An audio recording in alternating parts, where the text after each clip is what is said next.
Nobody can touch me because I would get blacklisted for that. The persona in the front that we put forward into the universe. You'd be standing and... Hi, I'm Gabby. Because I will miss that aspect. Something else. Yeah. You're people, you're not creatures. I'm so sorry.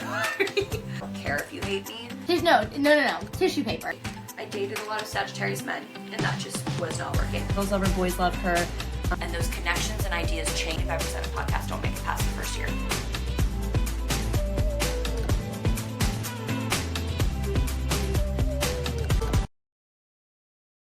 Hi, it's Gabby, and welcome back to the Z-List Celebrities. I am super excited today. We're doing something different. I've never had 3 people at once, in person and virtually, on a podcast, so this is kind of exciting. I want to welcome the Men's Health Unscripted podcast guys. We've got Pat and Cam. Tell us a little bit about what you're doing. This month is really dedicated for me personally on the Z-List to self-care, health and wellness, things like that. And I'm really excited to bring in the men's perspective on this. So give me a little bit of background about what you guys do and who you are. Sure. So Cam and I are both pharmacists. I'll go into my profession first. When I graduated pharmacy school, I worked in just dispensing pharmacy for a little bit. And then I decided to start my own practice where I advocate for people in the healthcare system. And I've come to find a niche working with people with type 2 diabetes. Very cool. What about you, Cam? So when we graduated, I started off actually in the retail setting. So I worked for Publix in Florida. Throughout my time, I had interest in nuclear pharmacy. So I'm currently a nuclear pharmacist in Kentucky. Essentially, I make radiation and then we apply it to molecules, drugs for cancer diagnostics. Very cool. Okay, so very health industry driven. So with that background, is that kind of how you guys came to the conclusion that you wanted to start the health podcast and kind of dive into that world, especially on the social media side of things? Sure. So I would have to say, I think getting into the health podcast was something that happened to us in pharmacy school, where we wanted to do something different. We really didn't identify with a lot of the options available for extracurricular self-promotion type stuff. And we were having a lot of fun. And then COVID shut us down. I guess that's the short end of the story is COVID shut us down. And we had a lot of fights with the administration and stuff like that. But what that led to is starting the podcast in May of 2020 and then like kind of back recording for a little bit and then starting to produce more episodes and kind of really fall into our niche while we were in school. Awesome. Okay. So for me with this month, what I really want to gear this towards is what is men's health? Because I feel like that's a really large encompassing word and it can cover a lot of topics. So I kind of want to narrow to what like the core of men's health is and why it's important and maybe why it doesn't get the attention that something like women's self-care and self-help does online, especially. For sure. Cam, you want to hit that one? Yeah. Start off with that. So for us, men's health is like an encompassing idea for everything. So we look at, mental, physical, spiritual, emotional relationship. Like there's all kinds of aspects to it. And the fact of it is no one really addresses it the way we should address it. Now that could be argued with any sector of healthcare as it may be, but we tend to ignore it, especially as you become like older, father, grandfather. We kind of tend to brush that off to kind of focus more on our family, focus on your children, your career a lot, things like that. So we will put a lot of stuff on the back burner. Even my coworkers who are also pharmacists, been practicing, some of them 20 years, they still rarely go to the doctor. And one of our older pharmacists is actually like, I'm only really working just because like I got to pay for my kids' healthcare and stuff like that. So he's pulling these hours, putting this time in just to take care of his family. He says he goes to the doctor like once a year. And we had an interesting like back and forth about testicular cancer the day. And he was like, yeah, but mine are always kind of big. And I was like, you probably need to get that checked. Like your once a year is not working out for you now, buddy. But it's something that we kind of took note of that it wasn't really being hit on in school a whole lot. And it's something we want to kind of focus on, get everybody geared towards that. And then my background, prior to pharmacy school, I was in the Marine Corps. So the military is a very like like rough and tumble cut kind of environment. So as guys, we make fun of each other for going to sick bay. We make fun of each other if you have to miss a day because something's happened. We make fun of each other for breaking legs. So like even very serious injuries, we take way too. I don't even want to say lighthearted because we get mean, but we don't take it seriously enough. And then you come to be 35, 40 years old, and your mental health has been just ground down to flat. You're just getting by. Your knees are bummed out. Your back's, just blown out completely. And then, unfortunately, you get to the point where people are killing themselves. They are way too many instances of this happening where, and it has happened to some of my friends, unfortunately, where just kind of the struggles of life gotten the better of them, and now they're not with us. And it's something that if we can talk to you at a car show, if we can do a community outreach event and we just talk to you for 50 seconds and you get a pamphlet, or maybe you watch the podcast now or listen to it and we have a guest on that has a resource, you're like, oh, I could really check into this, and it's going to save just like that one person, maybe stop any kind of thoughts that are happening. It's definitely worth any time investment we could make. No, I love that. And it's so funny. I didn't know your background with the Marines, but my fiance, he's actually ex-Air Force. And you are so right on that. Like, and I'm going to use the trigger word that everybody hates, but like the toxic masculinity vibe that's very much, for them right now, since all of his buddies are all separated now, it's the whole claiming disability. None of them want to do it. That's like, it's such a, stigma or a taboo to like want to go claim that disability. And I'm over here and I'm like, you could get full disability and you're just sitting on all this money that you could have to help, give you some slack so you don't have to work as hard. You paid your time in the military. You did that. I mean, that man, he's deaf as all get out. Like that man's deaf. Like, and like, you need to go get some compensation for that. And it's that stigma. It's not that he's against doing it, but it's just like all of his friends, it took him so long to get around to doing it because it had that stigma to it, which was so wild to me, not growing up military. I had no idea that those kinds of things happened. It's the disability claims. It's the, like you said, the sick days or the leave. It's the not wanting to get therapy or help. I just had never really encroached in that world when it was coming from more so a civilian aspect with the men in my life. Not that they were like super gung-ho to go to therapy either, but they didn't have the problems that necessarily maybe needed it or something like that. So I didn't realize how many men lacked that. So I think that military target right there is definitely a big demographic. Doesn't just count all civilian men as well, but that military demographic is definitely one that carries a stigma with men's health for sure. But we've kind of talked a little bit about what your guys' backgrounds are. Is there any particular significance that really inspired you guys to really dig into men's health more in your guys' background? I think just being in school and we had so much fun with it. Mm-hmm. And we had fundraisers, and a lot of it was kind of helping us as students. And then when the faculty kind of was telling us they were shutting us down for whatever reason, this is even prior to COVID, like, we're having too much fun, guys. And it was just, I personally felt like it was a case of like, they want you to do good, but not better than them kind of thing. And then when we got the opportunity to go out and start our own podcast and be more in it for ourselves, I think just Cam and I's backgrounds, and like I had a grandfather who I was very close with who was very healthy for a long period of time. And then that small window of the end of his life was really difficult because he wasn't getting the education he needed to explain to him, this is why this is happening, and here are some ways to improve your quality of life.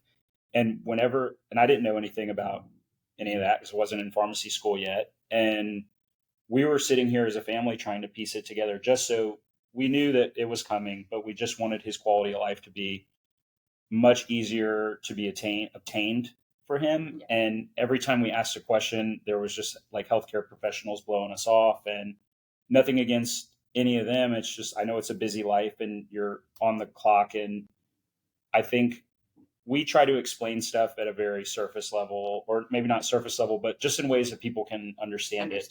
If you start going through and talking to people about all the deep science, and like sometimes you lose them, or especially if it pertains to your health, like they don't really care about that. They want to know, how do I fix this? Or, what do I need to do to feel better?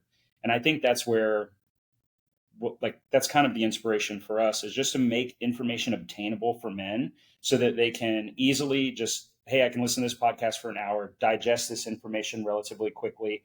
I don't have to do a lot of extra searching or building on a topic, and they can implement it into their life like relatively soon. Yeah. And then also giving them options. So we explore a lot of different areas of men's health, from aesthetics to wellness to like cellular repair, pharmaceuticals, like all of it, and the risk and benefit to everything. Well, and I feel like there's definitely a stigma of like pride too. Like if you were to go into a doctor's office, sometimes, and this honestly, I'm sure for all genders, like I go into a doctor's office and they say something and I don't really understand it, but like I'm almost afraid to ask questions. And I feel like for men, it's even more like, oh, I should just be able to understand this. And like, this is fine. So like having that ability to go and find more resources after the fact, I think is a really valuable tool, since I don't think many men have that. Whereas like for me, there's so many like women's podcasts about whether it be fertility or, you know, just like any kind of health aspect, and men, it's not talked about. Even a lot of my friends are going through fertility issues, and quite a few have had handful of issues where it didn't end up being them, and their husbands didn't even realize that they could have been the one with the issue. Mm-hmm. And it's the fact that they don't have that knowledge. So totally get where that's coming from. I think that's really a key piece that is missing, is that knowledge, whether it's actual like medical health or aesthetics. I feel like we're starting to see a wave of men like caring about their appearance more and caring about taking care of their body, which I'm super thrilled about, because I think that that's super great. It's no longer just the women that want to go get massages, or like my fiance gets really excited now for a massage. He's like, oh, we're going for massages. Like, this is going to be great. And like, there's so many health benefits to those things that I feel like a lot of men are afraid to kind of tackle. What with the aesthetics industry have you guys delved into and found that's been really helpful and useful for your listeners? Oh, this is going to be great. So, you see us both smiling. So we've recently like been developing a relationship with a company called Medical Man Cave. Yes. And Cam and I have always kind of talked about a place for guys to go to get healthcare, and they're building it as an all-encompassing space where you can get primary care, you can get psych, but you can also get aesthetics. So they have brotox instead of Botox. Love it. They have what we call the girthquake, where you can get your penis enhanced, and it makes you have a fatter dick, for lack of a better term. I don't know how to describe it, but and at the end of the day, like, we're guys, we like dick and fart jokes and stuff, and if we can incorporate that into our shtick, but also educate you, so you get a laugh, you get some knowledge, like, it's fun. But the whole like men's aesthetic world is like, they have fat freezing at this place. They have all kinds of stuff. So like, kind of plugging Medical Man Cave a little bit. We really like those guys, and they've been really great to us. So they have 6 locations in the U.S. One is here in Tampa. Their main base is in Colorado and Denver. But they are just pioneering this all-in-one, one-stop shop for men. And the coolest thing is, the chairs and the desks are made out of airplane wings. The walls are black. They have like Muhammad Ali pictures on the wall. So you feel like you're in a man cave. They're playing on the masculinity angle, right, but in a space where, like, I think that goes back to the toxic masculinity thing. It's like, we associate taking care of ourselves and like facials, brotox, things like that is like more feminine. But if you put it in that scenario where it's in a masculine energy and area, it kind of changes the narrative, which I think is super cool. It seems like their dynamic has really, shifted the perspective, and not to like stray away from it, but when you go to the doctor's office in general, it's pastel colors, daytime TV, home and garden stuff, and that's all cool, but it's not a place where a guy can feel comfortable necessarily. And like, this place, they got like, you can have a beer while you're filling out your paperwork, and those type of things that just set men at ease. Mm-hmm. And Cam and I have been talking about, man, it'd be great if there was a place like this, and we found them, and kind of just like, we both just have so much crossover mutually that it's been kind of nice. No, that's super cool. And I'll definitely, if they have one in Tampa, I definitely am going to have to look into that and check stop that by, out. bring your fiance, because it's super He's going to cool. love that. I mean, and he's pretty great. Like, he's not in that space of like stereotypical toxic masculinity. Like, he will let me, he'll put face masks on with me. We chill, like, we try and like really own in on that. But I do think there is like still that stigma with like a lot of things like brotox, things like that. Not to throw my parents on blast, my mom's going to kill me, but even yesterday we were sitting there and for the wedding, I put together this little bag for her and I put little eye patches in there. She looks at my dad and she's like, these will go great for under our eyes. And she like called out his eye bags. And then he goes at her to call out her Botox. And I'm like, okay, guys, let's not get in a pissing match over this. But it was funny because I do think that as much as guys pretend that it doesn't bother them, it's okay that you don't like your eye bags. Like you can go and you can work on that. We can like work towards fixing that. And it's not just like, it's a mental health thing, but you can also work on that physical health aspect of it as well. So I'll definitely have to check out Medical Man Cave. That's not one I've seen yet. So like, I'll definitely have to. They're a relatively new company. I think main base has been open for like 5 or 6 years, but Tampa's just been open for a year. Okay, and so still fresh. The manager of the Tampa location, Gary T, has been on our podcast, and that guy is absolutely hysterical. Like he is one of the funniest people. So, well, I think humor is definitely the way to go when it comes to aesthetics and guys. You got to like have some humor in it. Oh, for sure. So do you think men's relationships, like poor relationship with self-care, affects their business and actual relationships at home with their partners? That's a big one that I know I get asked a lot, is like, oh, do you feel like when they're not taking care of themselves, it can affect them and impede them financially? Which I know, Cam, you were kind of talking about that family dynamic of these men not taking care of themselves because they're putting all of their money towards taking care of their family.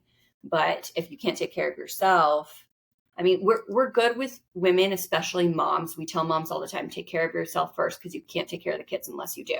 But I feel like for men, we don't do that. We're like, no, you need to provide financially. And so with that lack of self-care, do you think that affects their ability to provide better business-wise and relationship-wise? Yeah, 100%. That's one of those kind of things that go hand in hand. A good little analogy we can use is like, you think about your car. You know, if you're not changing your tires, if you're not changing the oil out, replacing those spark plugs, you're not going to work that day. Your car's not going to function properly. So the same thing kind of goes with guys. And it's a weird like teeter-totter because it's the social stigma behind the healthcare. It's also just like how we're raised with things. And then it's also how kind of we see ourselves and we see things like how we feel about bags in our eyes or how we may feel about extra weight or things like that. For whatever reason it may be, we always kind of link that towards like a weakness in a sense, where if we kind of say, yeah, I do have these kind of bags under my eyes, or I have gained some extra weight, I could do some things about it. We just kind of see it as like we're admitting to a weakness that we have and we're unable to kind of perform, unable to be the strong man that we want or see ourselves to be for our families. And that, of course, now not only are you still having those physical issues, you are now putting that mental weight on top of yourself as well. And what happens whenever guys get stressed and we get a lot of that mental strain, we usually get kind of angry, we kind of aggressive. And then, you come home from work, maybe work was a little bit rough that day. You were thinking about how you have a little bit of that spare tire coming on the way home. And then, Johnny comes up and he wants to play catch and he gently tosses the ball towards you and it hits the cup or something on the table. And now your snap going to be just kind of mad. Hopefully not to the point of violence or super aggression or anything like that. But, don't Ricky Martin people across the room or anything. But like, you're going to be kind of aggressive with them and then you're going to regret that later. And it's unfortunately just coming from a place where you're thinking where you're at that moment. And of course, 10 minutes later, you're not there anymore. You are, apologetic, at least feeling. You may not say it, especially, I can't say so much for the newer generations, but like our generation and then older, your fathers didn't say, they didn't apologize. They didn't tell you like, the affectionate things like that. So you never really heard that. So they're not going to, and your father didn't hear that from their father. So they're not going to be willing to kind of say it towards you. And that, of course, now Johnny's like, damn, I really fucked up. I can't do anything right. And then it kind of just keeps that chain going. And that could be the same route going towards, the wife, mother, daughters, anybody in the family. But then that is going to, like, as it says, shit rolls downhill. It's going to continue to roll downhill. And then now everyone's feeling kind of bad. And it's just because you were thinking about yourself in a negative light and not able to express it or even realize there's options out there. And that's kind of a big thing that we do want to push is we try to cover a big gambit because there is a lot of things guys, women, everybody doesn't know about when it comes to healthcare. So like the aesthetic stuff we've talked about, this is a whole new world, honestly. Like you don't hear about this stuff in school. No one no one in any, unless maybe you're in like a specific medical field, you're getting a class on penile implants. You're not getting any of these weird like specialty procedures or specialities for therapies that comes later on. So if it's somebody we can have on board, they can talk, to our listeners about it, and maybe even give us some information that we can bounce to patients. It's going to be beneficial for everyone. Well, and it goes to show like the actual disproportion of it with the fact that, I mean, I can not even count the amount of times I've heard about boob jobs, seen boob jobs, understood about boob jobs, watched it in a TV show. But like maybe a handful of times I've even heard about like being able to do anything with a penis. Like for the longest time, you didn't even realize you could do a surgery to enlarge or anything like that. But believe me, I've heard about boob jobs since I was like 6. So it's like, it's that discrepancy between the two of not realizing they're an option. I also almost hate that we had to give Botox the term brotox so men would do it. Like, like they needed a new terminology to be motivated to feel like it was comfortable and okay for them to do it. So I definitely feel like changing those stigmas, which is going to be generational. Hopefully we'll see. And I thought for a while we were doing really well with that. I don't know how prevalent you guys are on TikTok and if you're out and about and seeing all the things, but I know for me on TikTok lately, I've been seeing a lot of how, I feel like I grew up in a generation where it was very much women were fighting to be a part of like have equal pay. Like we want to work. We don't want to stay home with kids. And now I'm seeing a flop, and it was post COVID. I saw like kind of a shift. And now when we're like, actually, we'd really like to not have to work and stay home and have the men provide. Do you feel like that's going to be a toxic mentality and shift for men in particular, putting back on that pressure again of not equal households?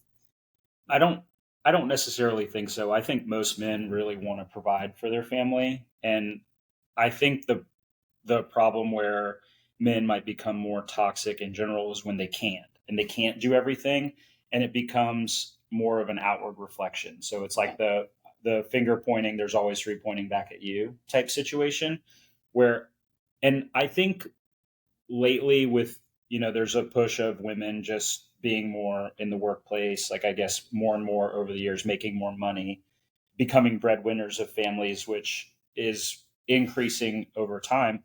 I think it's awesome. And I think what needs to happen is like, guys, just get over it. Like there's very talented women out there that are, yeah, they might be coming for your job. You know what I mean? Like realistically, like there's a ton of competition out there, and it's not just men anymore. And I think guys need to realize like, hey, there's really talented women out here, like suck it up, get better, or, deal with it kind of thing. Or find a new career. I don't know. Like it's just, the shift is just something that we all have to adapt to. Not as men or as women, like just as everybody, like we have to adapt to societal shifts because people want to go work, and you're not going to stop them from doing a job that they want to do. And so I think that, I'm in a position right now, like my girlfriend has a great job as an attorney, and like I might be a stay-at-home dog dad one day, and like that, I'm cool with it. Kyle says that all the time. He's like, I'll be a stay-at-home dad if you want me to, like twist my arm. And I feel like that's a rarer mentality for sure. But I definitely feel like it was so wild because I think I grew up in a generation where it was like, I always said, I was like, no, I'll always have my own money and I'll always take care of myself. And that's just how I was raised. But now I'm watching these girls that are maybe the generation, they're like the Gen Zers, the next one's coming up. I think it's Alpha or whatever. I can't keep up. There's too many generations, but I think it's like Generation Alpha, and they're all on TikTok and they're like, no, I'm okay. Like not having a job and getting an allowance and staying home and like basically get to raise the kids. And it's just so funny to see how it all cycles. And I tell people all the time, especially I've mentioned it many times on this podcast, but everything that comes around goes around, whether it's styles, whether it's, dynamics, everything is constantly returning to us. So seeing that shift, I was very curious to see if you felt that was going to affect the men's health aspect of things. At the end of the day, really quick before Cam goes, but like really at the end of the day, like somebody's got to go to work, right? And you have to make money and you have to provide for your family. And like I don't think to a degree there's anything wrong. Like if you're a man and you're a really good cook and you know how to like, repair things and take care of the house, and your partner is, making the money, but like you're still providing something. Like it doesn't have to be monetary. as long as like you're not just sitting on your ass and doing nothing and like letting the kids run around or whatever, I think that's the big thing is like there's ways of providing that aren't necessarily going out and working a job or a 9 to 5, or like you can be at home and open an online store and still be able to take care of the kids, and like your wife can support you while the business starts to take off. Like there's so many different avenues. And I think that the definition of providing is probably going to change drastically over time. And it's just, how you adapt to it. So yeah, I don't think it's that the idea of being a stay-at-home dad is really a very uncommon thought, especially now. So I think the issue kind of before was that as you saw like your mother or your grandmother being a stay-at-home mother, there was some kind of like level, potentially level of for like abuse and things like that. And those were really what highlighted stories. There are, of course, plenty of stories where, your grandparents were phenomenal together. They were like great individuals and everything was, really, really good. And then now we'll fast forward to how things started to kind of flip. Everyone wanted to be in the workforce. COVID kind of happened. And now, like my experience, I love to be a stay-at-home dad. I fucking kill it at this shit. I murder being at home all the time. So like I do a really good job at that. So like if there's some sugar mamas who's looking to fucking, or maybe come up in Kentucky, let me know. But I think that what happened is like people hit the workforce and they realize that trying to do that, trying to take on the weight of being the breadwinner fucking sucks. It is a lot. And it shouldn't be like a gender thing. It shouldn't be like a social role kind of situation. Like in reality, being an individual who has to work in order to pay your bills and survive sucks. Like, let's take away all shackles of whatever. It just fucking sucks. Like, this is horrible. So I think, people who get the chance to not have to do that, like, why wouldn't they do it? I would do it. Like, fuck, like I went to school forever and I'd still be like, nah, fuck that. Like, money. Did my time. I'll stay at home and take care of all this shit. I don't even care. Because really good at building stuff. Yeah, like I said, everybody listening, single ladies, you can build. Can you cook? I did. I actually did culinary before military. Oh my goodness! Look at that. Look at that. I've basically been able to come to be like self-sufficient, but I also give a shit about people. So kind of a pretty good balance. Right? A dream, a catch. We've got a catch on this show, guys. It's craziness, but train of thought. No, you're good. No, I definitely think that there's when it comes to gender roles, we're seeing the shift, we're seeing changes. I think more so accepting now highs and lows and peaks and valleys. I definitely feel like, at least in my relationship and in my experience, I met my fiance, not that you two know this, but the listeners do. I met my fiance actually while I was doing van life and he was doing trailer life after he separated from the military. So we met on a hike and he did end up quitting his job because I was a little bitch. And I was like, I'm not going to date you long distance. So like, I'll meet up with you when I'm done with the van life. And he's like, no, don't trust you on that one. I'm just going to come along. So he quit his job and joined me in the van. So like, that was a huge financial leap he made just to, kind of bypass that income. So a lot of like the van life process, I kind of was leading the charge on that financially. Then we came back here and I was trying to play with different elements of what I wanted to do in career-wise, and he really stepped up. So kind of finding those peaks and valleys together to kind of reevaluate how that makes sense. But I think the key to our relationship is both of us are constantly excited to make our own money and bring it together to better our lives. So it doesn't matter if like it's at a lull at one point or not, because we both know our motivation and goals are at the same point. So I think that that's what makes the relationship strong. It's not necessarily the gender role specifically. I will say I do not cook well. I mean, I can cook every now and then, but Kyle does all the cooking. I won't eat if Kyle doesn't cook the food, to be honest. I'll just starve myself or go to Chick-fil-A. So like that's a role I don't traditionally fit as a woman. Like I just like it's either Chick-fil-A or we starve. So there's definitely aspects where we're seeing the shifts, but also I think being able to float between roles is really important. I think that's very interesting because like Cam cooks, I cook. So I moved to Texas when I was 17, and my grandma had told me when I was 16 and kind of making this choice, she's like, well, I'm not going to be around to cook for you forever. And that lady could throw it down. She ruined lasagna. I'll never eat another lasagna, or like there's certain Italian food and certain Spanish food I just can't eat anymore because she absolutely ruined it. So The only way I can kind of replicate it is using what she taught me to make it. And that's the only way I can get close to how she did it. But she made me fend for myself. I became self-sufficient for years, and I could just do these things. And now, like, I've got a really loving girlfriend, and I cook for her. She sucks at cooking. See, So I feel like less and less females are like really learning how to cook. I survived in college off of cucumbers with oil and vinegar and ramen noodles, which is so toxic of me. But that's like, I thrived off of that. If I have to like cook something, like I have like my 3 or 4 things that I cook really well and they're really good. But it's like, that's my max. And I don't like to do it. Whereas Kyle loves to cook and like he loves that aspect. Same thing goes with like cleaning situations. He is like the deep cleaner and I'm the organizer. And I love that we're like complete opposites, because like I hate, like I can't do dishes. Like wet food freaks me out. I love doing laundry. So, and he hates doing laundry. So I can do that aspect. But like finding a partner that wants to do the things you don't want to do, I feel like is the key to success on both ends of relationships. I feel like if they want to do it and you don't, you're set. But it's funny to see how that role switched, because no, I'm not the cook, but it sounds like the men are stepping up in the cooking department. Well, grilling's We're 3 for man 3. shit, right? Yeah. So, if you're talking about grilling, I mean, that's a lot of fun. Like, what guy doesn't like sitting around with his buddies around the grill with some beers, like Very true. smoking some meat, That's the same kind of thing.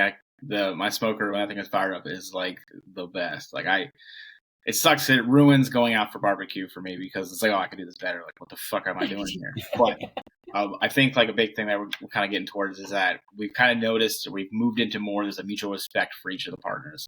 So you know that the other is bringing something to the table, whether or not they're stay at home or not. You just know, oh, they are doing some stuff I can't do. We're going to build upon each other.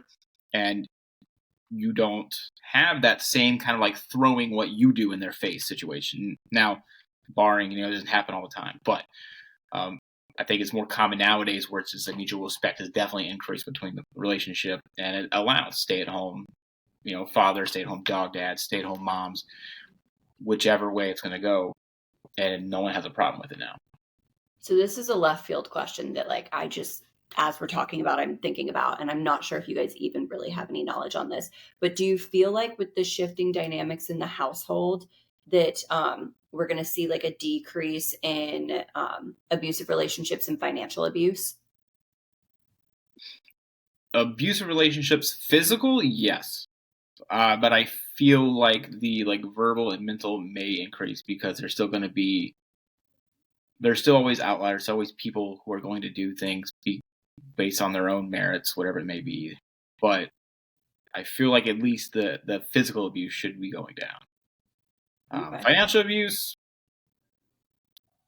that one's kind of hard to say, to be honest. I feel like it really depends. I mean, now we could see a rise in like women with financial abuse. If you are the stay-at-home dad and you're providing the income, and now we have this power of, oh, we have this money. Well, I'm only going to give you this if you do this. We could see that. But I also feel like it's more so we're not seeing, I feel like we're still seeing more people of equal incomes coming together, especially with our economy right now. I feel like people are getting paid less. So it's easier to have 2 people making a lesser amount and come together for that full income versus just having one person earning that. And I feel like if you both have your own money, it takes away that financial power of abuse. So I'm curious to see, I'll have to watch those statistics. I'm weirdly a statistic nerd, and I love like seeing those shifts in statistics. So I'll be keeping an eye on that one. That's interesting. Yeah, that's not something we really discussed on the podcast as far as all that goes. What I will say is like a topic that got razor hot, and that Cam kind of brought it up a little bit, was, guys in relationships. And then I think there's, to a degree, like maybe some kind of inferiority when like a partner throws something at them. So like if you're, ladies, if you're out there making the money, try not to like belittle your guy to a degree. Cause I think a lot of, we had like this topic got like white hot with my insecurities or my weaknesses or whatever continue to get thrown in my face in a relationship. And like Cam and I were just like, I don't know. We're just trying to figure it out ourselves. Yeah. And so we had some experts like relationship coaches and different people that come on that try to discuss how to have a more like fruitful, positive relationship with less of that. Like, well, I make the money and like all you're doing is sitting at home, or, whatever. And those type of arguments that happen, and like things come up. And I think it's if it does come up, you have to have a healthy way of processing through it. And then like when everybody's cooled off, you can actually have like a good discourse about what happened, and just instead of, and I think that's where like the physical abuse would probably come down. Like Cam said, it was like, if you can have people that are just more educated and are able to use their words after a conflict, you'll have a much better outcome. Well, and I can even own that I'm guilty in my relationship of when I feel like there's a issue or something that I'm bringing up, I fail my delivery, and I definitely can come from a space of almost like harping on it. Like, hey, you haven't fixed this yet, or hey, you haven't done this yet, or hey, you haven't done this yet. And I'm a very particular, organized type A person, and Kyle's a very go with the flow kind of guy. So like if things don't get done my way, I know I get anxious, and I can definitely see where it might have been emasculating or infuriating that I'm consistently harping on the one thing over and over. So I think females really need to work on our delivery of bringing up the problems, not only for them to like actually understand and hear it and actually then make the changes, but also in a way that doesn't make them feel emasculated. I think feeling emasculated is probably one of the biggest triggers for constant fights and resentment. So I feel like that's something that I don't think women have even figured out really how to navigate. It's a hard one. It's tough for both. Like it's not this one thing that we have an answer to, or anybody really has an answer to. It takes work. It takes understanding what your triggers are. It takes, on the being able to articulate your feelings in a way that you can say, hey, when you did this, it made me feel this way. Can we not do that again? Or just like, and I understand maybe I made you mad, but can we find a different approach so that I don't feel ridiculed and belittled in the relationship? Because like one time it can happen here and there. Like it just happens with people, like we're all human. But I think the biggest thing is when it's this constant berating of someone, that's when you really, like you said, like you start to enter in the world of resentment and feeling just uncomfortable in the relationship. And then a lot of people just feel stuck. I mean, it's kind of that abusive mindset where you're like, well, I hope I'm making them happy all the time. And you harp more on the negative than you ever do on the positive. So I agree. I think guys, like we're a lot more sensitive than anybody gives us credit for. I'll just say it, like every single guy probably is. And we want to do well, and we want to provide for our partner in whatever way, like not necessarily financially, but I think guys want to be there for their loved ones.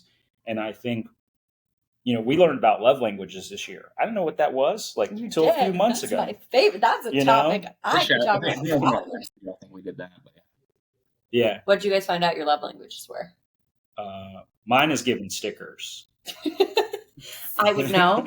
I have, if you're watching on YouTube, I have stickers. I just showed up with stickers in hand. I'm like, here. No, but I really like hugs and so things physical like that. touch, Physical touch. giving. Right.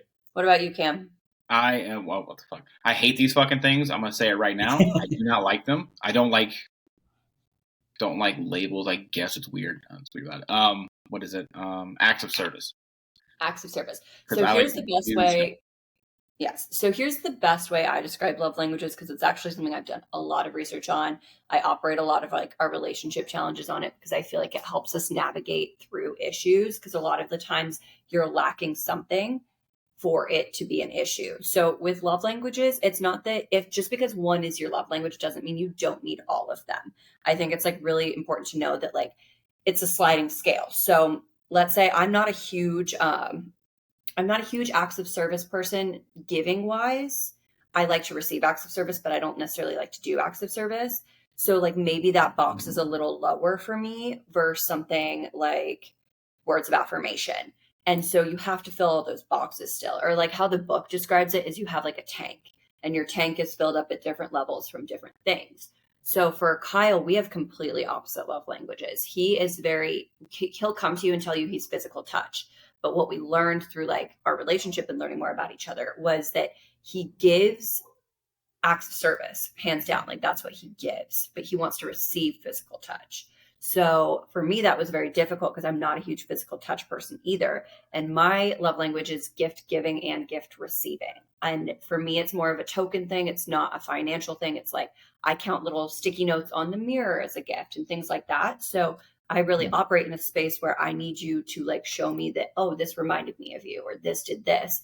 And so we're opposite. So sometimes we kind of just have to sit down and be like, hey, like, he'll be like, hey, I did all of this for you this week. And I was like, yes, but you did. My friend phrased it really well the other day because we were all talking about it, and I'm trying to replicate her words, and I know I'm not going to do a good job. But she basically was like, that's great, Kyle. You did something for her. You did an acts of service for her. But A, that's not what she needed. And B, there was a really easy way to shift that acts of service and still make it his acts of service, his ability to give. But it could have been as simple as going to get a coffee. And Kyle's response was, not to put him on blast, but he was like, yeah, well, I make her coffee every morning. That's acts of service and gift giving. And she goes, it's not a gift because that's something you're doing at home that you were doing for yourself already. So the difference would be, oh, I'm on my way home. I'm going to stop and get her a Starbucks. That's more of a gift. So learning the differences between the love languages and what your partner needs is drastically important, because for Kyle, that disconnect was he thought what he was doing was gifts and it wasn't fulfilling me. So it's like those little idiosyncrasies in those departments can completely change the dynamic of your relationship. So I always tell people to try and figure out what you are. Also, your love languages can change. Mine have changed over the years. Like when you have a bad relationship, sometimes it can change the way you receive a certain love language. So you kind of deviate away from it. So honestly, updating the tests every time you're in a new relationship, or doing the test again after like 5 or 6 years if you feel like something feels off, can be really beneficial. I know it's helped my relationship a lot. I have friends that are really into it, and like the girl that we were talking to the other day about it specifically, she explained that her boyfriend, he kind of had the same issue where his love language wasn't being filled by her. And then once they learned about it, she was really easily able to fix it. And all of their problems went away. Like every little fight that they were having, every little tiff that was happening, it was all leading back to the love language, which is kind of wild to think about. Yeah. So there's like a lot to learn on that, but complete side tangent. We'll get back to, I want to dive back into the self-care side of things. I want to know what you guys think are some great ideas for self-care for men that isn't going to make them feel emasculated. Because I think that's the key with self-care, is a lot of people feeling emasculated, and that's why they don't do it. I think big one, let me jump onto it first. A big one is just take some time to meditate. You don't have to like do, what you see on TV, which is legs crossed and you're, you don't got to do that. Something you like to do. So if you like to mow your lawn, take some time while you're out there, just kind of be by yourself in the quiet. If you have the mower on, shut it off. Just kind of listen to the sounds of outside. Just kind of be in the moment. I'll do it like when I'm doing it under the car or something. I'll like set the tools down. I'll just kind of lie under the car. And then it's like you're staring at an oil pan. You're just looking at the floorboard. But you're just kind of taking some time to let the thoughts slow in your mind. Especially nowadays, our brains are going 1,000 miles an hour. You have all this stuff, all this external influence kind of hitting you. It's really good just to take a moment someplace where you don't feel like you're under attack from all that stuff. You're just kind of vibing, enjoying the moment, and it just takes some time to quiet the mind. Just relax a little bit. Reflect on, what you're thankful for, how you're lucky that you are where you're at. And that, I don't know what it is, but it definitely does kind of like flip your mood. Especially like when I'm working on something and I slip off the nut or something and my knuckles bust into something and I'm just angry and mad. You just take that time to kind of relax. It brings you right back to kind of where you need to be. To continue on your day, and it's just a different foot, a whole different shoe. I would say when you do an act, I think for guys, if you do an act of self-care, but maybe it's something you don't want to do, like going to the doctor or whatever, follow that up with something that you really enjoy. And it can be anything. When I go to the doc, I like to after go get a massage, or if I'm doing something I'm not really stoked about, I will try to couple it within 24 to 48 hours of something that I like, makes me feel better. Like, so I'll cook myself something I like, or get some good food, go get a massage, something that's like almost, I guess like a reward isn't a great term for it, but it almost kind of feels like it, where you're doing something that you have to, you might not necessarily want to, but you're also coupling. And so you're taking a note from women. Have you not seen those TikToks where it's like, I did this little tiny thing that mine really inconvenienced me, and now I'm giving myself a little treat. Like that's how females operate. Like we operate on the treat basis. We like treat ourselves like we're almost like pets, and we're like, oh, I did that. That was a lot of hard work. I guess I deserve a treat. Like, that's how I end up with Chick-fil-A almost every other day. I deserve a treat. I did this. And, you know, so I don't think that's a bad thing at all. I think that that's how girls talk our way into doing things that, you know, we shouldn't be treating ourselves to all the time. But like that minor inconvenience makes it easier to want to. So I like the idea of coupling it together. Well, it's easy to beat yourself up, right? Oh, yeah. It's easy to go we do men's health, so we'll keep it like with the doctor perspective, even though there's plenty of things that you can associate this with. But you go to the doctor, maybe you hear something you didn't want to hear. Mm-hmm. Well, then if you just go home or you just go about your day, you might dwell on that and beat yourself up. Mm-hmm. Or like, oh man, I've got this issue. Like, I'm such a loser or failure. And like, this is what people really say to themselves, even though some things you don't really have control over. So coupling it with something that you enjoy or a treat kind of takes the edge of the crap off, or even just the discomfort. Even if everything's fine at the doc, but you can remove some of the discomfort of like, I every time I give blood or draw blood, I pass out. Like, I have to lay down. I don't know what it is. I hate blood work. Not because just the results or nothing like that. I pass out every single time. I have to lay down. I can get cut. I can see blood. I have seen people gushing blood. Doesn't bother me. It's the bag. But it's just like, it's something about the needle in my arm. And seeing it come out in a very uniform way. Just, I don't know what it is. Like, that's how you kill me. Past life right there. You had a trauma with that in your past life. I was a bloodletter or something back in the day, you know, in the 1700s. Who knows? So finding those reward systems in it. I would love to know also what you guys think about, why does society tell men that they need to be tough and that maybe self-care isn't very tough of them? I know we're getting away from that stigma, and that's one of your guys' biggest goals, but I still feel like it's there. And I want to know if you think that there's a core reason why that stigma is there.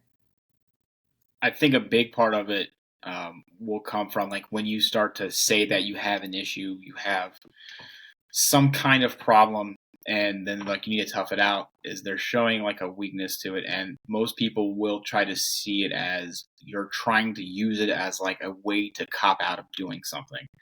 Because like in the military, you hear it all the time that you're malingering, or you're just trying to like get out of PT, you're trying to get out of going to the field or something like that. And then it's like, no, dude, my leg's broke. Like, I can't fucking go anywhere because I don't have a fucking leg right now. But they'll still talk shit to you. And it's really, we don't like to suffer alone. So like, it probably all started because there's probably like some cave guy, and it was like Og and Bog. And Og was like, man, I'm not feeling so good today. And Bog was like, fuck you, I'm not hunting by myself. Don't you be a little bitch. And that's like where this whole thing started from, is because Bog didn't want to be by himself. And so now it's just rolled down where now the people at work don't want to be short a person. So they're going to talk shit to you to make you feel bad. So you still come to work. And then now your problem's just going to be multiplied every day as it gets worse and worse and worse. So I think it really is kind of like a social, had to start off as kind of like social, what is that word? Like, notes. Peer pressure. Misery loves company. I mean, it sounds like it's a little bit of misery loves company, which, I mean, I understand. I mean, even as a female perspective, I know like we obviously travel in groups. You see us, a gaggle of us going to the bathroom together all the time. Like, we don't do anything by ourselves. So I get that aspect, but I do feel like women are a little bit more sensitive about each other's pain.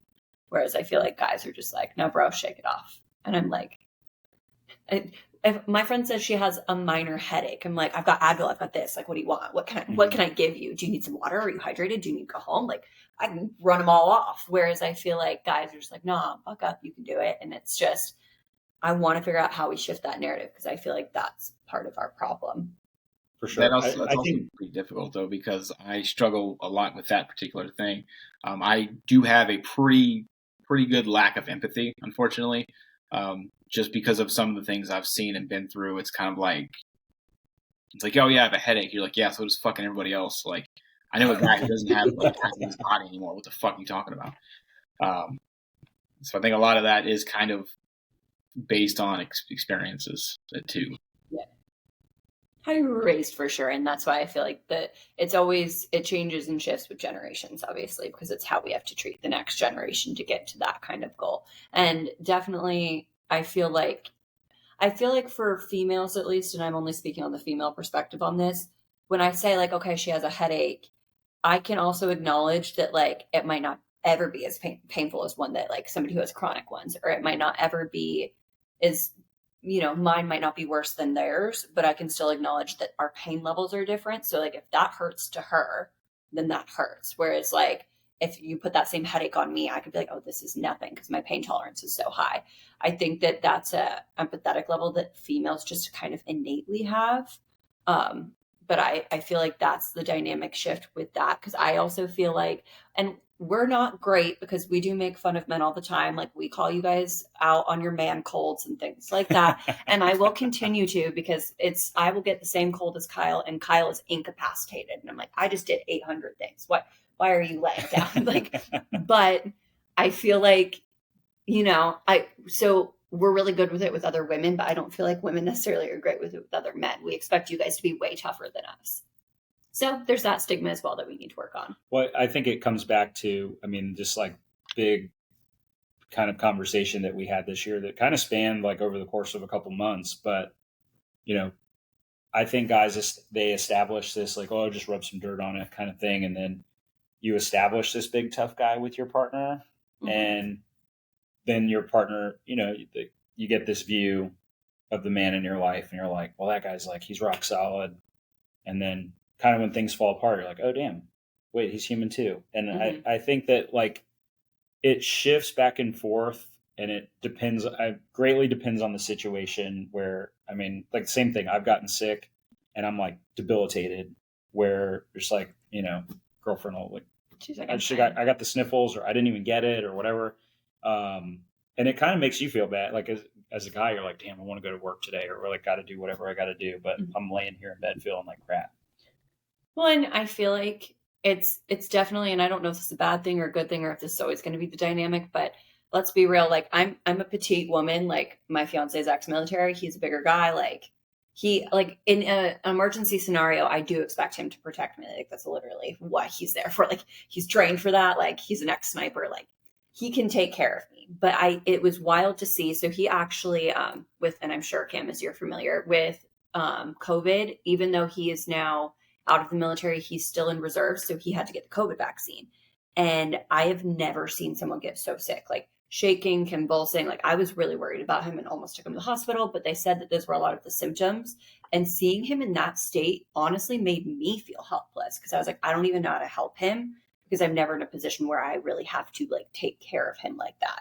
So finding that mentality also as women to like figure out how we can, in circumstances like that, take care of a man can be very difficult. Because I was like, I've never seen him like this. I'm not used to having to take care of him. It's usually very much the other way around.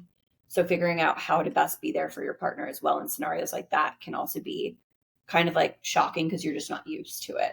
For sure. I would say, like, for any ladies out there listening, just try to reserve like any negative, thought or emotion around that, just because, and it could just be, again, like an outward reflection, like, oh crap, what do I do? My lover who always takes care of me he's down. I don't know what to do.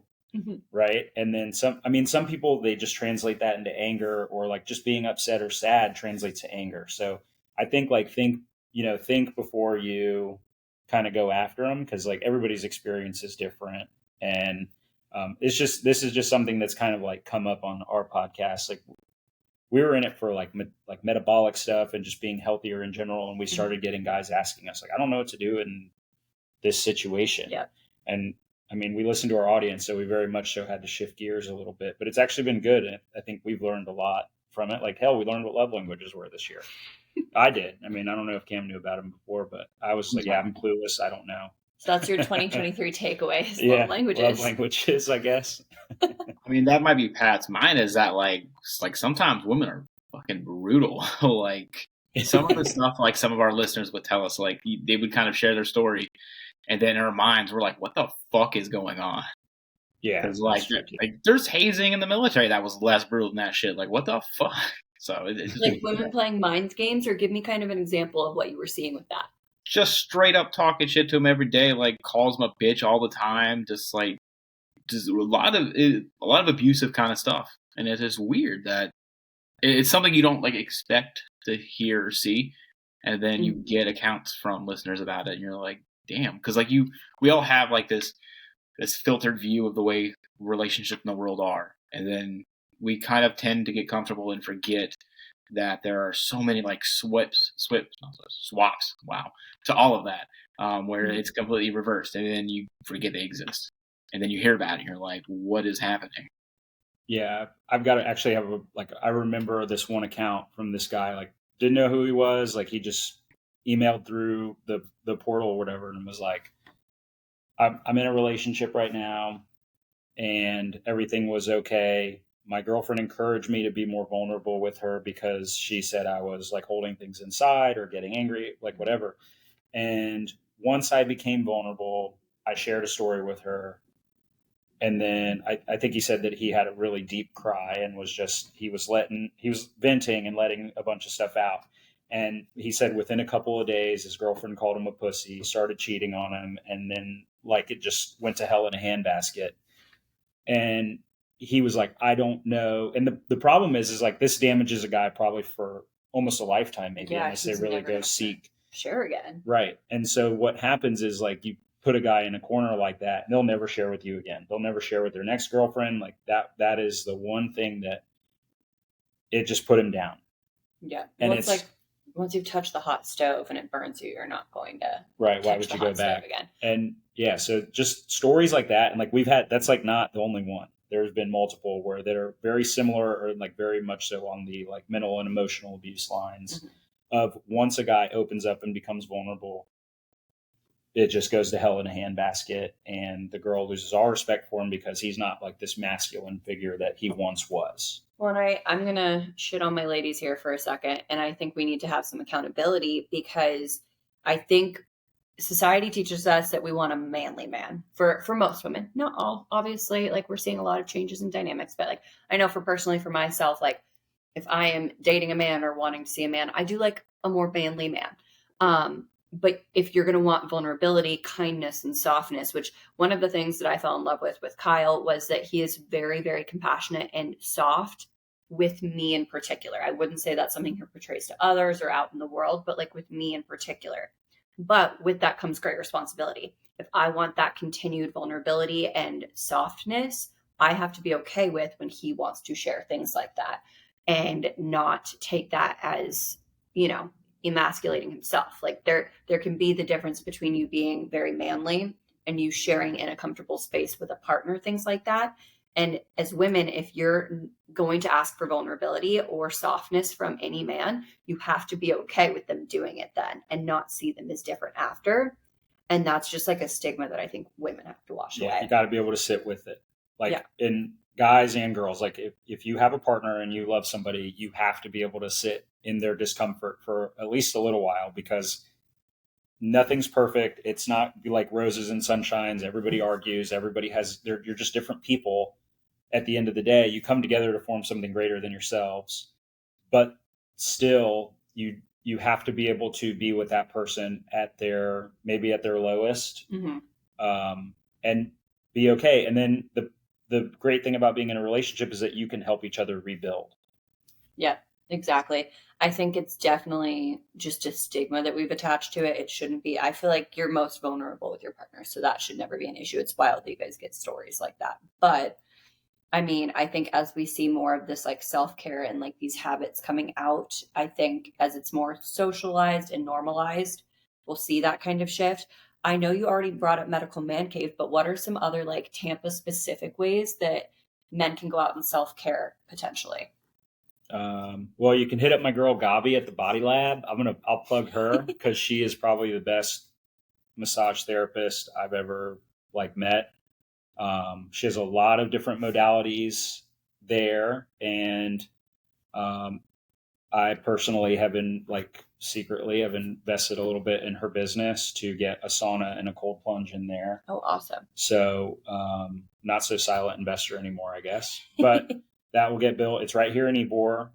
That's where we're recording, and that'll be ready right after January. But that's, I like massage just because I have a lot of injuries from sports and my body is jacked up. And so I need to do things that keep me healthy, or like my hip health goes to shit. Like I can't lift my hip or I can't lift my knee to my hip if I'm not actively working on it. And I've had issues with my feet. Like I played catcher for 10, 15 years. So for a long time, I was just beat to shit and I accepted it. And it got to a point where it was so bad. I was so out of shape because I wasn't able to really move and do a lot of things, that getting back into shape was super painful. And even like a massage was painful because I had so much like fascia just tight in my body that I had to like drain my lymphatic system and do all that work. So shout out to Gabi for that. We need to definitely destigmatize too. I know they're coming out with more stretch labs and things like that. The guys are like, my dad goes to the stretch lab like twice a week. And I'm like, that's great. I'm so glad he's doing that. But like destigmatize things like yoga and things like that. Like I always, in all of my classes, it's always women, like maybe one or two guys every now and then. But like yoga is a great way to like stretch those joints and bodies. Like it's movement, soft movement. It doesn't need to be a full on like cardio workout. It's movement that they say yoga with extended practice from like 30 and up. If you're doing that, like you're going to live so much longer because you're mobile. And they say the minute you're not mobile when you're older is when you're like, you're done. So I think yoga is definitely one that, you know, I feel like we could destigmatize and get more men into. I'm a big yogi. If you ever like, we could do a whole separate episode on yoga because I've been doing it for a long, long time, and I have studied a lot of the principles and things. So if you ever want to talk about it in long form, we can. Where do you go in Tampa? I go to Bella Prana. Okay. And I've been going to Cocoon. So like kind of back and forth. I have some friends that teach yoga at both of those places. I will say the ones that I do see men at regularly and I'm Seminole Heights, so I'm a little north up here, but All Y'all is great. I love All Y'all. They're actually awesome. They have a lot of male teachers. They have male teachers in Lucky Cat also. Okay. They bring in a little bit more of an older demographic as well. The two that own it, I think it's a husband and wife. They teach the classes for the most part, and it's definitely an older demographic, but I do like that aspect. And then I also, at my lunch class down here in Ybor, actually at Ybor Yoga Loft, there's usually this one guy that's always there. But otherwise, it's females in my classes. And I think that that's just something that we need to definitely work on destigmatizing. Yeah, well, there's a lot of feminine like movements in yoga. Pretty good plug-in for ourselves then. So for everybody listening, if you yourself are a guy or you have a guy in your life that talks shit on the yoga, doesn't believe too much about the yoga, have them go follow Men's Health Unscripted on whatever social media platform you got, and look out for the man on the mat that we put on. It's free for guys. I think it's free for everybody most of the time, really. Yeah, we just make it free for everybody, but we encourage the men. We encourage the men, yeah. So come there and bring yourself a towel along with your mat, because you think you're gonna have like, oh, I'm just gonna be lying around stretching. You're about to get your ass cheeks clapped because it is rough. like again, Marine Corps, we do stuff, and then that stuff was way different, and it was horrible. But you do feel great afterwards. So like, talk as much shit as you want. I'm not a big yoga person, but like I understand, one, the physiology of movement, but two, that it's serious. It's not just like sitting on your hands and knees or whatever, bending forward and looking up and things like that. You are doing some serious work. So look out for those. They're free. You can come hang out for an hour, try it out. You don't have to sign up for anything. You can just check it out and leave if you wanted to. Well, and it's crazy too, because I feel like people don't realize your own body weight is just as powerful as like lifting weights. I feel like when you're holding a certain pose for so long and you're having to use your body weight, but also focus on your balance, and you're holding that. I mean, obviously it depends on the type of yoga you're doing. And like you said, we could dive into that. But I feel like people really underestimate. Like I can, especially you get me in a hot yoga class, I'm dead and I'm sore the next day because you've stretched muscles you didn't know you were able to stretch. I'm a big advocate for yoga on like the aging process. I'm all for other exercises. I kickbox, like we'll lift weights. Kyle's a big weights guy, but like yoga, I feel like if you're not doing yoga at least once a week, that's a detriment. I feel like that's something that even at home, you don't have to take classes. I get classes are expensive and like, that's another thing, but just like having a stretch routine at home before bed, quality. Yeah. There's a ton of great YouTube yogas that you can follow. And so it doesn't have to be somewhere where you go to a studio, like turn on your heater next to you if you want the hot. experience, or go do it outside. It's Florida. But so yeah, if you're in Florida, just go outside and like it will be just as bad. Well, I have one kind of question left to kind of sum this up, but it's more so just because I know I have more female listeners. How is it so that women can help kind of destigmatize the self-care industry for men? And how can they encourage their men in a way that doesn't feel bossy? Because I know I come off bossy. So like, this is a great question for me as well. Bossy or like almost forceful to get them out there to self-care. I don't want to feel like I'm having to force somebody to do it. I want them to want to naturally do it. So I think a big first step is you have to be part of the solution. That cliche that we all hear about many different things is you have to realize that there are social imbalances all kinds of different ways. So keep in mind the same imbalance you're putting, onto your male counterparts, making fun of them when they're sick. You don't know how they feel kind of situation, kind of be aware of that and kind of reflective of that. And then also play into that whole, something we talk about in a few of our episodes, you're playing into that whole, like, what is it? Like they want to be the tough savior kind of person. So if you're like, oh, I think it'd be really good for me if you were to go out and, try out some yoga, or go with them, obviously, if they want to do something like that, where you can participate, be willing to go out there with them. Or even as we talked about with the treats and stuff, be like, oh, if we go out and do this, maybe I'll treat you out for a nice dinner, or we'll treat you out and we'll get, if they have something they like to do, use that to kind of bait the hook. But we're simple creatures.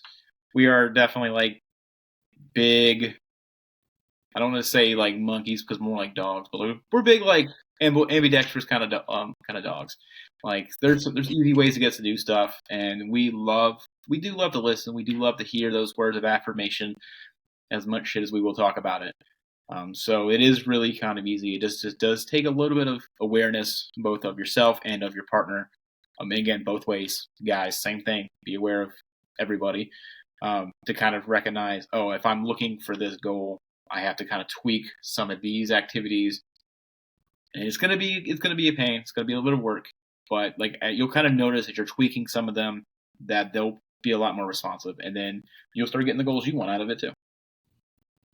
Yeah, I think Cam answered that perfectly. The only thing I would add on is nobody likes being necessarily told what to do. So if you're feeling like you're forcing someone, in order to get somebody to really enjoy something, you kind of have to let them figure it out on their own.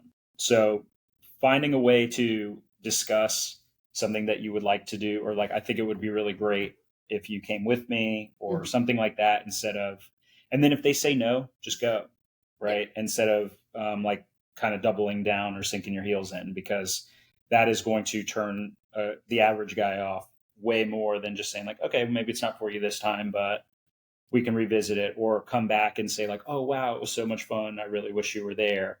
And I think doing like little secret tips like that would kind of help get them to be more inclined to go try something if there's a sense of intrigue now. Okay. So that's kind of the way to do it. Or like, oh, we did this yoga class and it was such a crazy workout, and we did, X, Y, and Z in the class, and it was whatever. Right. But you can kind of formulate it to what your partner likes and build a sense of intrigue there, saying like, oh, maybe there's something to this. And I think that's how you will get guys more so involved in more of the self-care area, where as just saying like, you should go do this, and you shouldn't, you got to shit all over yourself. I think we have a episode with someone where they really talk about those like you statements. Like if you're saying, oh, you should be more focused on this, you're really kind of excluding them and putting them on an island by themselves. So if you're like, oh, we can, or like we should think about, you're putting yourself together. And it may not be a problem you suffer with, but you do want to help and you do want to be part of their solution. So it definitely kind of, it builds that relationship. Even though you have a relationship, it continues to build the relationship that this isn't us. This is not a you. This is not a me. This is not a boss and a subordinate. We're equals and we're doing this together kind of situation. Well, if you've ever had any conversation with a therapist, like therapy 101 is no you statements. It has to be how I feel because of, or things like that. Like it's supposed to always, you're not supposed to I mean, that's just my little therapy. The only thing I ever get from therapy is that I'm not allowed to say you. So Yep. I know that that's a big one. It's not reflecting your emotions onto somebody. How you feel is a byproduct of yourself. So like being able to kind of encourage in ways that aren't blaming is definitely a big one. But no, I feel like that was really great. I feel like I learned a lot about like men's health. Like I had an idea of what men's health was, but I feel like men's health to me after this conversation is very much so more like what I feel like it's individualized. I feel like that was something I didn't really have an idea of, is that it needs to be individual to the man and to the person. And how you guys kind of are destigmatizing the ability to have emotions and want things. I didn't really have the emotional piece tagged to it. So very interesting, guys. Well, Right. Thank you so much for joining me. I'm sure I will see you guys again on here or something like that, but I appreciate it. I'm going to link all of their information in the bios, guys, so you can definitely check it out on Apple Podcast or Spotify. I'll also throw this up on YouTube and we'll have their information in there. You can check out their podcast as well and listen, kind of get your guys' men involved in it. Or if you are a man listening to this, definitely go listen to some episodes. Do you guys have a favorite episode each that you would tell people to start with? Oh man. I would say like our biggest, our favorite, my personal favorite guest, I'm a big wrestling fan. And so we recently did an episode with Eddie Kingston from AEW. He's a Ring of Honor champ, New Japan Strong Openweight champ. Like he is really on the rise and he's like the most relatable guy. And like what you see, like he's not a character, like he is really Eddie. He talks so much about mental health on the episode and talked about beating yourself up and like what those things do to you. So I would say him is like my personal favorite, but then we have 3 episodes with Dr. Tara and she's like our Valentine's Day expert. Oh, okay. And everybody likes talking about sex and she has done a fantastic job destigmatizing the sex conversation. Okay. Like she'll be on Instagram being like, eat his ass, you know, like just, She is wild. yeah, she's wild. And, I love it. but she's just she's an awesome sex educator. She's a university tenured professor at Cal State. So, all of her episodes with us are just like very popular and a lot of fun. Well, so I would say we're coming those. up on Valentine's Day, so that's actually a perfect one to start with, I feel like. Mhm. What about you, Cam? Yeah. Do you have an absolute favorite? Same. So Dr. Tara is our number one. Like she is definitely. I mean, what of us doesn't like talking about sex? And oftentimes that is a problem with a lot of relationships. There's something either not being addressed or it's just completely unanswered. So by destigmatizing it and just talking about it bluntly, it's really helpful. And she's a great like personality for it. She's very poppy and bubbly, and she's very bright about it. So it's very nice. But also our episode with Bill Crenshaw, our boy Old Cool Ranch, he talks about like porn addiction, and you can kind of pull other addiction fields from that as well. So it's something a lot of guys, especially nowadays in the technology realm, kind of deal with, is that it's everywhere, and at some point you are exposed to it, and sometimes you need to recognize that, whatever this may be is a problem, and it's something I have to address. And then he tells his story, gives some resources and things like that, so it kind of can give you an insight onto how things may be looking for your own self and ways to kind of improve. Love that. Perfect. Well, thank you guys so much. Like I said, everything will be linked below. Thanks for listening. We'll be back next week with more health and wellness content, but I appreciate you guys joining me today. Yeah, thank you, Gabby. Thanks for having us.